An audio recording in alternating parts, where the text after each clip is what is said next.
सुपौल जिले के बसंतपुर प्रखंड के संस्कृत निर्मली स्थित बुजुर्ग संसाधन केंद्र में शुक्रवार को बुजुर्ग स्वयं सहायता समूह के द्वारा जैव अपशिष्ट प्रसंस्करण इकाई सुखेत मॉडल सह वर्मी कंपोस्ट उत्पादन केंद्र का उद्घाटन डॉक्टर राजेंद्र प्रसाद केंद्रीय कृषि विश्वविद्यालय पूसा समस्तीपुर के कुलपति डॉक्टर रमेश चंद्र श्रीवास्तव ने किया। स्वयंसेवी संस्था हेल्पेज इंडिया के समाधान परियोजना के तहत HSBC के सहयोग से आयोजित इस समारोह में कुलपति डॉक्टर रमेश चंद्र श्रीवास्तव ने कहा कि गत दिनों प्रधानमंत्री ने अपने मन की बात कार्यक्रम में जिस सुखेत मॉडल की चर्चा की थी वह सुपौल जिले के संस्कृत निर्मली में भी शुरू हो चुका है। यहां निर्मित जैव अपशिष्ट प्रसंस्करण इकाई सुखेत मॉडल सह वर्मी कंपोस्ट उत्पादन केंद्र में अब 250 टन क्षमता वाली वर्मी कंपोस्ट यूनिट शुरू हो गया है। इस यूनिट की स्थापना से अब गांव से गोबर एवं कचरा एकत्रित कर केंद्र तक लाया जाएगा। इसके बदले बुजुर्ग किसानों को गैस सिलेंडर प्रदान किया जाएगा। उन्होंने कहा कि 30 किलोग्राम प्रतिदिन गोबर देने वाले परिवार को 2 महीने पर एक गैस सिलेंडर दिया जाएगा। इसका सबसे बड़ा फायदा यह है कि सरकार के उज्ज्वला योजना को सफल बनाने में मदद मिलेगी। जो परिवार सिलेंडर खरीदने में असमर्थ है उन्हें गोबर के बदले सिलेंडर प्रदान किया जाएगा। इससे ग्रामीण महिलाओं को चूल्हे के धुएं के बीच खाना बनाने से भी छुटकारा मिलेगी। साथ ही कई परिवारों को रोजगार भी उपलब्ध होगा। समारोह को हेल्पेज इंडिया के राष्ट्रीय निदेशक आजीविका एवं आपदा प्रबंधन गिरीश चंद्र मिश्र ने संबोधित करते हुए कहा कि अब अक्षयवट बुजुर्ग महासंघ के बुजुर्ग गांव में गोबर सहित अन्य कचरा को एकत्रित कर वर्मी कंपोस्ट केंद्र पर लाकर उसका उपयोग खाद के रूप में करेंगे। बुजुर्ग किसान गोबर एवं कचरा देकर गैस सिलेंडर या वर्मी कंपोस्ट खाद ले सकते हैं। समारोह को डॉक्टर राजेंद्र प्रसाद केंद्रीय कृषि विश्वविद्यालय पूसा, समस्तीपुर के मृदा वैज्ञानिक डॉक्टर शंकर झा, मृदा विज्ञान विभाग के विभागाध्यक्ष डॉक्टर MC मन्ना, निदेशक अनुसंधान डॉक्टर मिथिलेश कुमार ने भी संबोधित किया। इस कार्यक्रम में स्थानीय गणमान्य लोगों के अलावा बड़ी संख्या में बुजुर्गों ने भी भाग लिया। BNP न्यूज के लिए सुपौल से संवाददाता अमरेश कुमार की रिपोर्ट।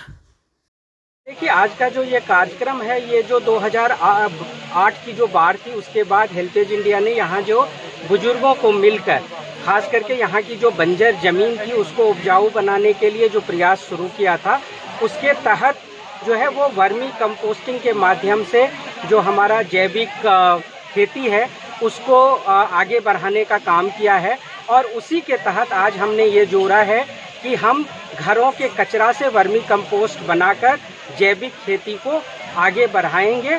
और इसके लिए आज सामुदायिक सहयोग से बुजुर्गों के घर से कचरा एकत्रित करके यहाँ पर जो हमारा बुजुर्ग संसाधन केंद्र संस्कृत निर्मली में 250 टन का एक वर्मी कंपोस्ट उत्पादन केंद्र का निर्माण किया गया है और इससे वर्मी कंपोस्ट उत्पादन होगा। इनमें एक अच्छी बात जो है कि इन बुजुर्गों को गोबर या कचरे के बदले जो मिलेगा वो पैसा नहीं दिया जाएगा, लेकिन मुफ्त नहीं होगा, उन्हें वर्मी कंपोस्ट और गैस सिलेंडर वापस दिया जाएगा। जो है यही दरभंगा उनकी ननिहाल है, तो मिथिला से एक अलग रिश्ता है मेरा। तो सबसे पहले आज आप सभी के बीच आकर बहुत खुशी हुई।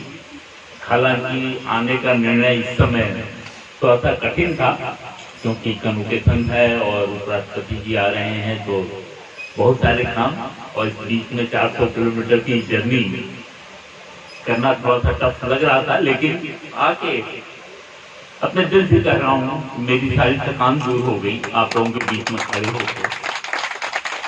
क्योंकि जब भी कोई प्राकृतिक आपदा आती है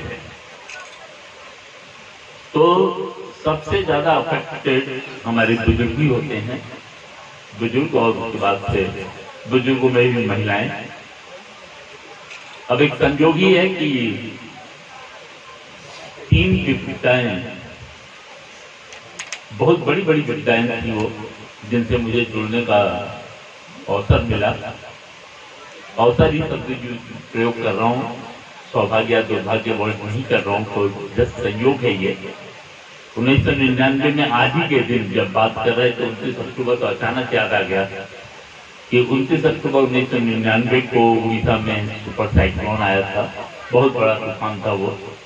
उस समय इतनी टेक्नोलॉजी भी नहीं थी कि पहले से पता चल जाए।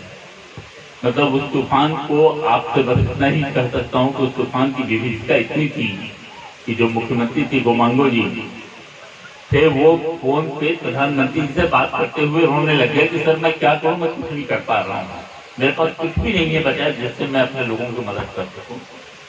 उसके बाद से जो रिहेबिलिटेशन हुआ वो एग्रीकल्चर प्रोग्राम में मैं भी शामिल था। 2004 में सुनामी आई थी अंडमान में, सहयोग था, उसके तुरंत बाद ही मैं वहाँ निदेशक बन के गया और वहाँ भी रिहेबिलिटेशन में मैं काफी काम किया। हमने अलग अलग द्वीपों में अलग अलग तरीके की परेशानियां थी उसमें काम किया। और संयोग देखिए कि 2008 में कोसी में जब बाढ़ आई थी तो निश्चित ही एरिया से एक लोग नाते रिश्तेदारियां भी हैं, तो उनके बारे में पढ़ के दुख लगता था। और आज संयोग है कि उस रिहेबिलिटेशन के प्रोग्राम में हेल्थ पेज जो काम कर उससे जुड़ने का मौका मिला। तो आज आप सभी को, आप सब में जो विभीषिका सही है उससे आप निकले हैं, अपने को पुनर्स्थापित किया है, इसके लिए आप सभी को बधाई। हेल्पेज इंडिया ने आपको सहयोग किया। मैं इस एसोसिएशन से जुड़ा तो नहीं रहा, लेकिन हाँ एक प्रबुद्ध नागरिक होने के नाते मैं अक्सर इनसे बारे में पढ़ता रहा। जब भी लोग मिले मुझसे आकर मैंने कहा निश्चित है जो है हम लोग जितनी मदद हो सकती है विश्वविद्यालय की तरफ से आपकी करेंगे। और आज ये बहुत अंदर से खुशी है कि सुकेश मॉडल का ये पहला रेप्लिकेशन है, पहली बार इसे दोहराया जा रहा है कहीं और। सामान्यतः हम वैज्ञानिकों के लिए अक्सर ही कह दिया जाता है, अरे भैया आप जो काम करते हैं आपकी फार्म पे तो सक्सेसफुल है, हमारे किसान के घर में नहीं सक्सेसफुल होगा। एक हमारी वैज्ञानिकों के ऊपर नॉर्मल ये बात कर दी जाती है आम जनता द्वारा। लेकिन सुकेश मॉडल एक चला, किसानों के बीच में चला, सक्सेस हुआ, प्रधानमंत्री जी तक बात पहुंची। हम प्रधानमंत्री जी के बहुत आभारी हैं कि उन्होंने उसको अपने 80वें मन की बात की एपिसोड में उन्होंने इसका जिक्र किया, करीब 2 मिनट तक इसके बारे में बात की। और उसके बाद से पूरे देश से इसके बारे में इंक्वायरी जा रही है। और हेल्पेज इंडिया ने इसके बारे में इससे पहले भी कांटेक्ट कर लिया था, इससे पहले ही आपने लेते तो वो प्रधानमंत्री जी का अप्रॉफिट नहीं था आपके साथ में। तो उसके बाद हमने कहा कि नहीं आप इसे रिपीट करिए। और मुझे बड़ी खुशी है कि 2 महीने के अंदर ही यह आज ऑपरेटिव हो गया है। इसका जो डॉक्टर शंकर झा ने उसके बारे में बता ही दिया है कि 4 जो वो हैं हम इसमें करते हैं।